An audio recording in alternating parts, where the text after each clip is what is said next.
শয়তান বলেছিল যে আল্লাহ আমি তোমার সমস্ত বান্দাগুলি দিয়া জাহান্নাম ভরে দেব। আল্লাহ তখন ফেরেশতাদেরকে ডেকে বলছিলেন, ফেরেশতারা শয়তানে বললো কি শুনেছো?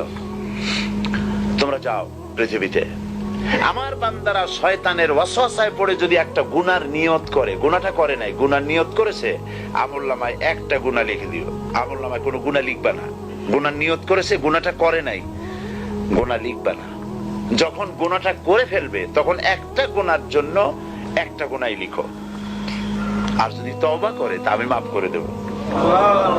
আর যদি আমার বান্দা একটা নেকের নিয়ত করে, একটা নেক কাজের নিয়ত যদি করে, তাহলে কাজটা করে নাই, নেক কাজের নিয়ত করেছে, হজে যাবে নিয়ত করেছে, যায় নাই, যেতে পারেনি, এখনো দান করবে এখনো করে নাই, নিয়ত করেছে, আমলনামায় একটা নেকি লিখে দিবা।